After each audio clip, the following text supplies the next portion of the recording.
Brigadier साहब, गुज़िश्ता चंद रोज में अमरीकी हमलों का दायरा भी बढ़ा है और ईरान के जवाबी इक़दामात भी सामने आ रहे हैं और अब अमरीकी मीडिया ज़मीनी कार्रवाई के इम्कानात की भी बात कर रहा है। एक फौजी माहिर की हैसियत से मौजूदा सूरत हाल को आप किस मरहले पर देख रहे हैं?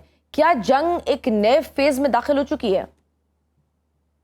जी बहुत शुक्रिया। देखिए, मेरा मेरा ख्याल में ये है कि आप समझ लें कि जो एमओयू हुआ है था वो कमजोर हुआ है, लेकिन दैट हैजंट कोलैप्स्ड। एक तो ये बात है। सेकंड, जो जो जिस तरीके से अमेरिकन अपना प्रेशर बिल्ड कर रहे हैं, एस्केलेट कर रहे हैं और इस तरीके से अपना आप को बेसिकली डोमिनेट करने की कोशिश कर रहे हैं पर्शियन गल्फ के एरिया में, खासतौर पर जब से ईरान ने टेक ओवर करने की कोशिश टेक ओवर किया है स्ट्रेट ऑफ हॉर्मुज को।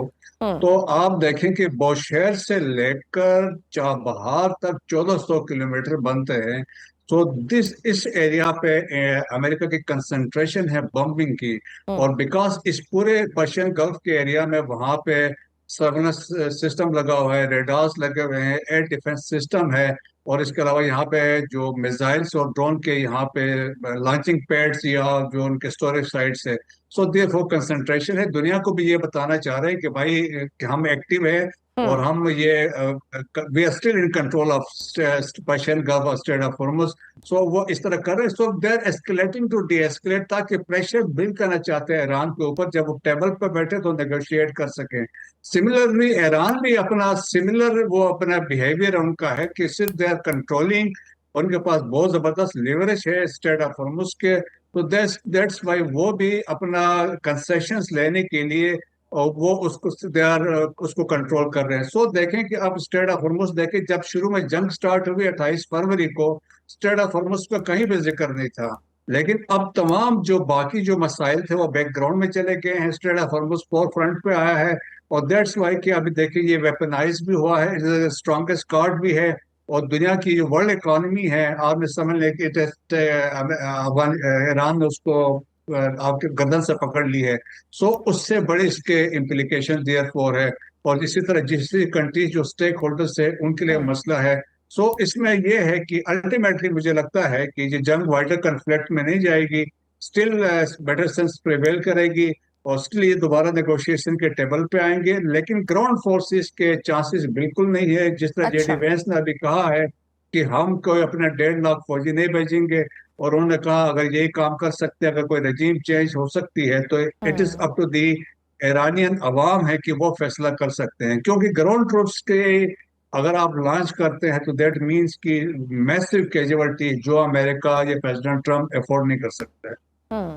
तो सर, ये इन प्रेशर टैक्टिक्स के इस्तेमाल की रीज़न क्या है? क्या अमेरिका की असल एंड गेम स्ट्रेटजी क्या है? क्या मकसद ईरान को अस्करी तौर पर कमज़ोर करना है? रजीम तो ऑब्वियसली वो नहीं कर सके चेंज, या पूरे खित्ते में ताकत का तवाज़ुन बदलना है? एक बिल्कुल ऐसा ही है। देखें कि एक तो वो चाहते हैं मिलिटरीली वो या उनके कम्बट पोटेंशियल्स को डिग्रेड करना चाहते हैं, उसके जो थ्रेट जो है उसको मजीद कमजोर करना चाहते हैं। अगर हम्म। $300 बिलियन की बता रहे हैं कि नुकसान हुआ है इन द लास्ट 4 दिनों में, मेरे ख्याल में हजारों टारगेट्स पे उन्होंने स्ट्राइक्स की हैं। अब वो ये भी थ्रेट कर रहे हैं कि जी हम अभी इंफ्रास्ट्रक्चर पे जाएंगे, एनर्जी इंस्टॉलेशन पे जाएंगे। हम्म। तो जो जिससे थ्रेट अभी जिस कंट्रीज को पैदा हुआ है, अगर ये अमेरिकन यहाँ स्ट्राइक करते हैं तो ईरानी उधर स्ट्राइक्स करेंगे। तो है तो आप समझ लेते हैं कि एक किस्म का प्रेशर जो अमेरिका चाहता है, प्रेशर करके कंसेशन ले। और साथ ये नहीं चाहता इंप्रेशन देना दुनिया को कि जिस एमओयू हमने साइन किया, हम्म। लेकिन अभी आके स्टिल अभी इसकी इम्प्लीमेंटेशन हम नहीं कर सके। स्टेट ऑफ हॉर्मुज का कंट्रोल स्टिल अभी ईरान के पास है। और हम्म। अभी सारी कंफ्यूजन क्या है कि इट इज आर्टिकल 5 या क्लास 5 ऑफ एमओयू है, जिसमें लिखा हुआ था कि उसकी इंटरप्रिटेशन उसकी लैंग्वेज में कंफ्यूजन आ रही है सबके लिए। उसमें लिखा हुआ हम्म। था कि ईरान मैनेज करेगा एडमिनिस्ट्रेशन जो यहाँ पे अगले 60 दिन में जो जहाज शिप यहाँ से गुजरेंगे। और लेकिन सेकंड उसमें ये भी लिखा था कि Iran will have dialogue with sultanate of Oman in consultation with GCC countries. के बाद एक मैकेनिज्म वो डेवलप करेंगे। अब हम्म। वो चीजें हुई नहीं है। अब फिर ईरान को ये भी शक है, क्योंकि American they are developing southern route जो ओमान के टेरिटोरियल वाटर्स में से है। अब जितने भी शिप्स गुजरे हैं, वेसल्स गुजरे हैं, वो साउथ से गुजरे हैं। तो ईरान समझता है उसको आर्टिकल 5 की इम्प्लीमेंटेशन भी नहीं हुई, नदरन रूट को बाईपास किया जा रहा है और जिस तरह अमेरिकन मकासद को पूरा करे, so that is the mistrust hmm. Between the two है जो कंट्रीज से वो चल रहा है।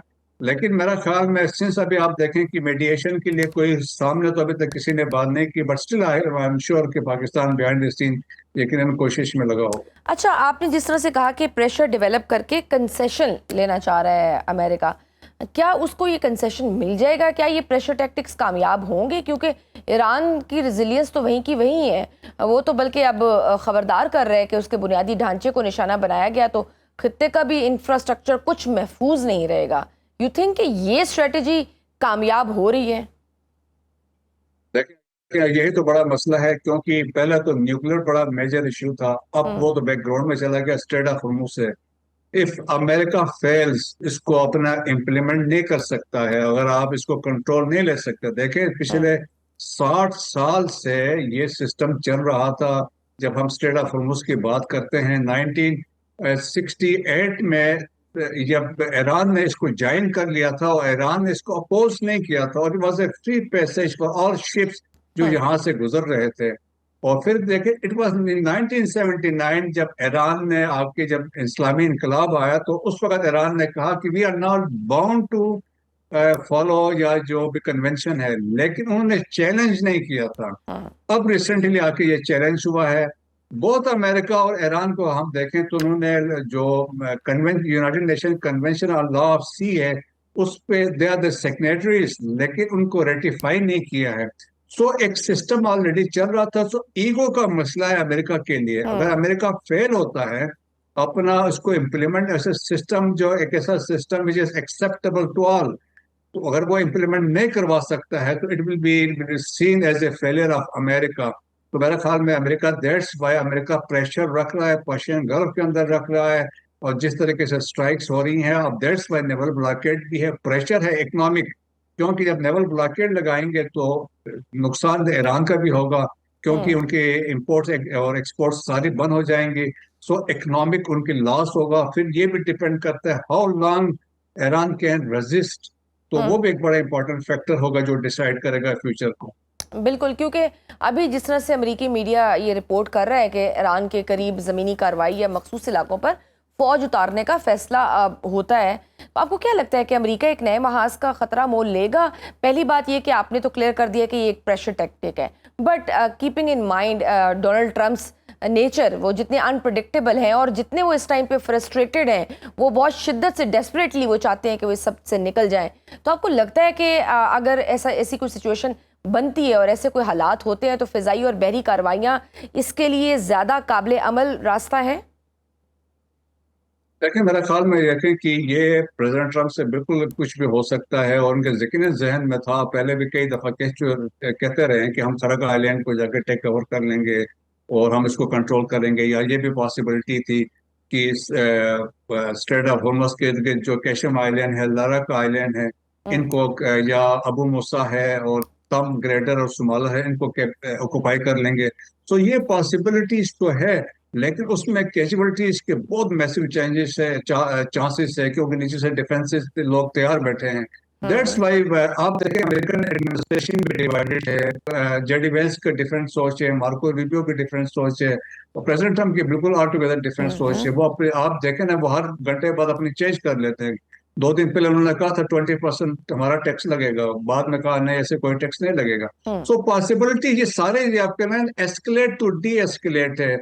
आप जिस तरीके से आप एक मैसेजिंग कर रहे हैं भाई, ये पॉसिबिलिटीज हमने रूल आउट नहीं की। अभी आप वो देखें ना, PX वो पहाड़ की भी बात हो रही है कि एक नई न्यूक्लियर साइट है, वहां पे भी हम अपने फौजी उतार सकते हैं। सो दो, ये एक पॉसिबिलिटीज होती है कि वहां पे उतारें।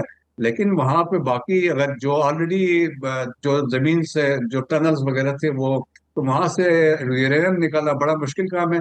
सो बेसिकली अमेरिका के लिए एक बड़ा मुश्किल एक ऐसे जंग में अमेरिका इसराइल लेके आया है, जो हम्म। अमेरिका के लिए बड़े मुश्किलात उन्होंने क्रिएट की। दैट्स वाई प्रेसिडेंट ट्रम्प के लिए मसला भी है, मिड टर्म इलेक्शंस भी है, पब्लिक ओपिनियन भी नहीं है, और फिर फेस सेविंग लोग भी भी नहीं चाहिए। मानते। अगर आप देखें ना, स्ट्रेट ऑफ हॉर्मुज़ बंद रहेगा तो इकोनॉमिक जो इम्प्लीकेशंस होंगी, एक तो we have seen 7% plus search है जो ऑयल के प्राइसेस में हुआ, उससे हम्म। इन्फ्लेशन होगा।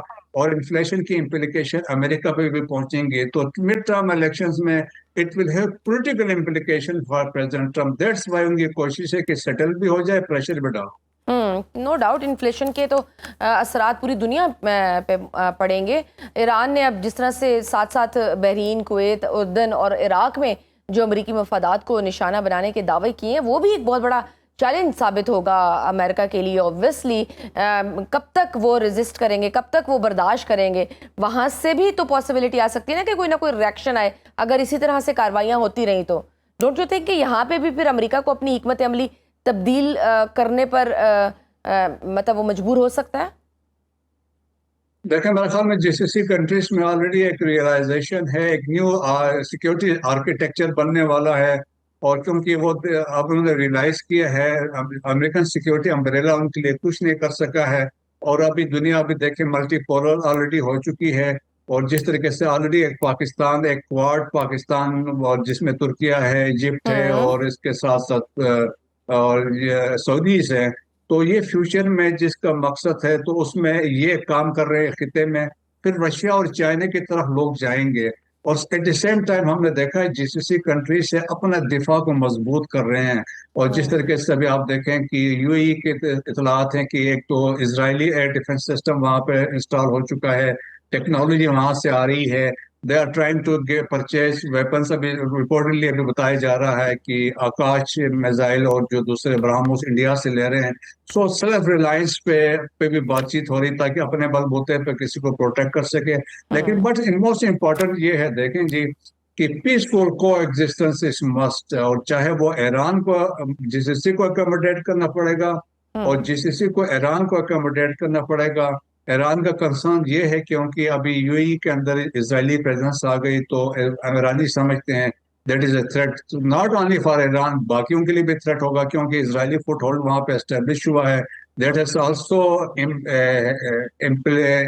जो इन्फ्लुएंस किया है, या that has impacted the Arab unity. तो वो भी एक सीरियसनेस डेवलपमेंट है। बट सर तो मेरे अभी ख्याल जिस में तरह ये से जो जीसीसी कंट्री हाँ